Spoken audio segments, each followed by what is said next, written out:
71 BCE, the Appian Way, the great road leading to Rome. For 120 miles along both sides of the highway, bodies hang from wooden crosses, 6,000 of them. They are not dead, not yet. Some have been hanging for 3 days, others, just hours. They scream, they beg, they soil themselves while merchants and children walk past eating bread. This is not a battlefield, this is a warning. These are the survivors of Spartacus's slave rebellion, crucified every 30 meters, so that anyone traveling to Rome would spend hours walking past rotting, agonizing corpses. The message was simple. This is what happens when you defy us. Welcome to Roman justice. Today we uncover the darkest, documented methods of the Roman Empire. Not the sanitized version from textbook, the real methods Rome used to control 60 million people. Mass starvation as a siege tactic, entire cities erased from existence. 150,000 people enslaved in a single day. From a single city-state to an empire spanning 3 continents, Rome's expansion across 300 years was relentless. But this conquest was not achieved through superior tactics alone. It was achieved through systematic terror.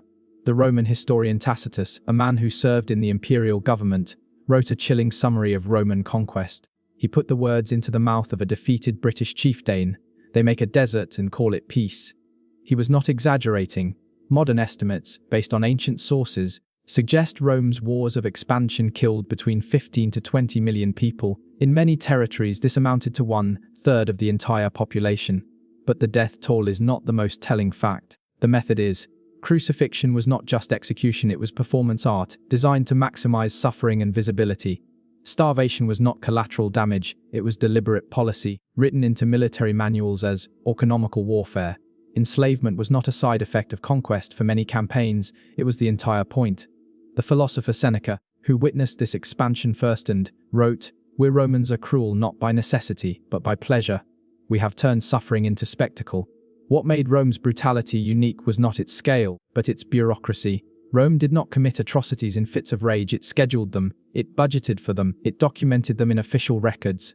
Terror became policy, cruelty became law, and genocide became just another line item in the Senate's military budget. We begin with the punishment that haunted the ancient world for centuries. Return to 71 BCE. The Third Servile War is over. Spartacus is dead. His army of escaped slaves is defeated. But for the Roman elite, winning was not enough. Marcus Licinius Crassus, the general who crushed the rebellion, ordered something unprecedented in its scale: the crucifixion of every single survivor. 6,000 men nailed to wooden crosses lining the Appian Way from Capua to Rome. The historian Appian, writing later with access to Senate archives, recorded it plainly. 120 miles of crucifixions. 1 cross every 100 feet. Consider the logistics. The timber for 6,000 crosses. The manpower to erect them.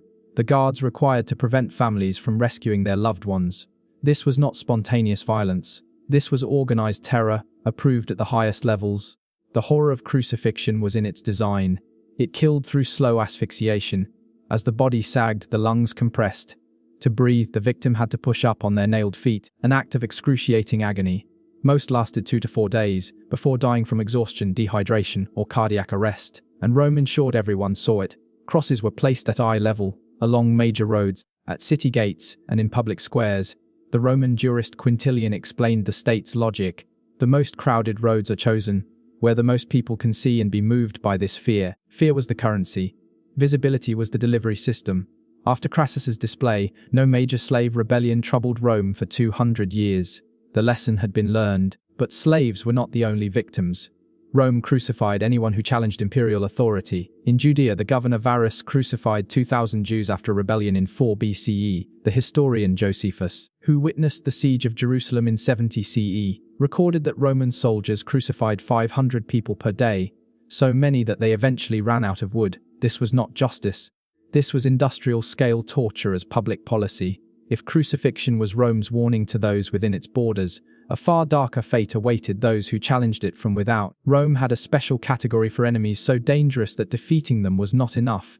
They had to be erased from existence. 146 BCE, the Third Punic War ends. For over a century, Carthage had been Rome's greatest rival. They had fought 3 devastating wars. By 146, however, Carthage was no longer a military threat. It was a wealthy trading city, disarmed and paying tribute to Rome. But in the Roman Senate, one man could not let it go. Cato the Elder, a senator so obsessed with Carthage's destruction that he ended every speech. No matter the topic, with the same phrase, Carthago delended est, Carthage must be destroyed. For years, other senators ignored him.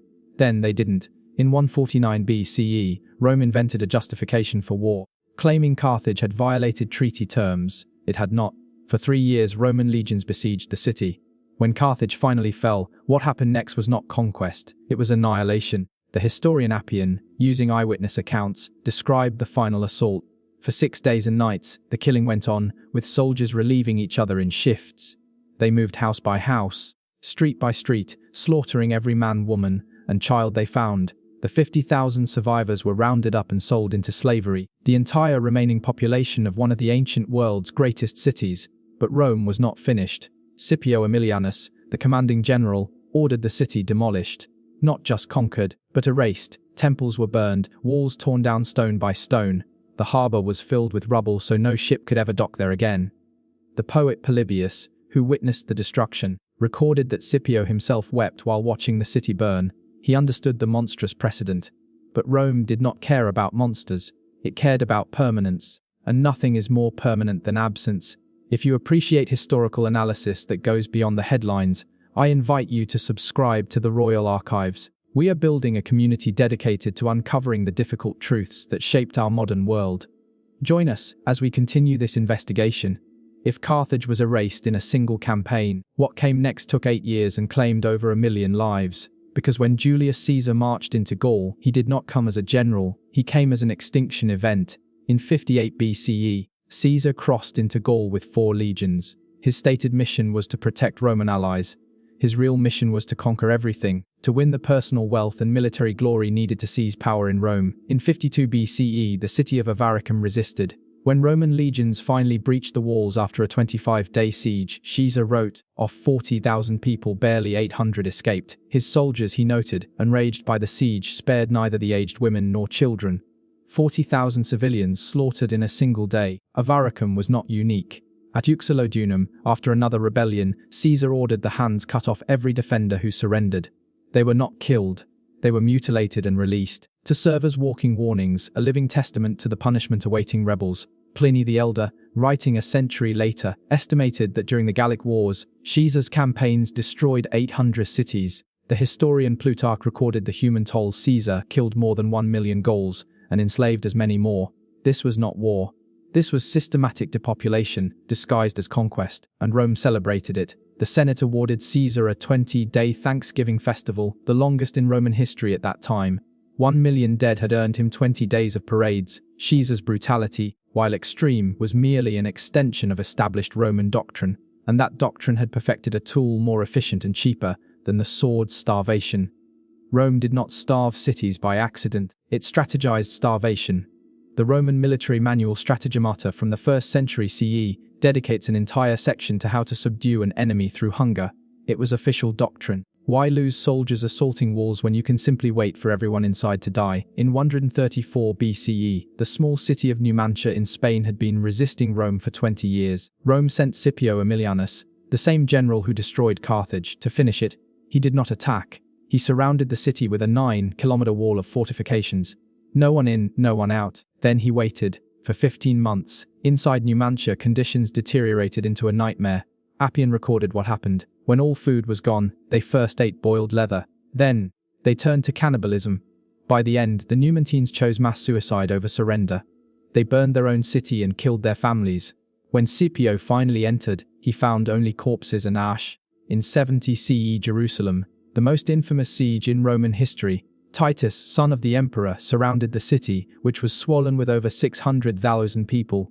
He built a siege wall, cut off all supply lines and waited. Josephus, who was inside Jerusalem, recorded the horror. Famine devoured whole families. Houses became full of corpses. Youth swollen with hunger wandered like shadows until they collapsed. He recorded, in multiple sources, that mothers began to eat their own infants. When the siege ended after 5 months, Josephus estimated 1 million people had died, the vast majority from starvation and disease. Rome had not lost a single legion. Starvation was efficient, it crushed morale, and it worked every time. In 167 BCE, the region of Epirus in Greece rebelled. Rome sent Lucius Aemilius Paulus to crush the revolt. He succeeded, Then he received orders from the Senate enslaved the entire region. In a single day, Paulus rounded up 150,000 people from 70 different cities and sold them into slavery. The historian Plutarch records it as a simple fact of logistics. This was standard operating procedure. After Caesar's conquest of Gaul, 1 million enslaved. After Titus's siege of Jerusalem, 97,000. After Trajan's Dacian Wars, 500,000. Rome built the largest slave economy in ancient history. By the 1st century CE, historians estimate 30 to 40% of Italy's population were slaves. Where did they all come from? Conquest. Roman law was explicit. Anyone captured in war could be legally enslaved. The economic incentive was enormous. A healthy adult slave sold for 500 to 1,000 denarii, 2 years' pay for a soldier. This profit motive created something even more sinister: wars waged specifically to capture slaves. Caesar became Rome's richest man largely through the sale of Gallic slaves. The enslaved built Rome's roads, worked its mines, and died in its arenas. Roman civilization literally ran on captured labor. The Colosseum was built by Jewish slaves from Jerusalem. The empire's foundation was stolen lives, mass crucifixions, the erasure of Carthage, weaponized starvation, industrial enslavement. Rome conquered the known world. It built roads, laws, and aqueducts. But that greatness was paid for in blood. The historian Tacitus understood what Rome really was. They rob, slaughter, plunder, and call it empire. They make a desert and call it peace. That is the truth Rome hid behind marble and philosophy. The empire fell, the legions dissolved, the aqueducts crumbled, but Rome's legacy of industrialized violence never died. The blueprint for conquest through terror was written in Latin, and it has been reused ever since.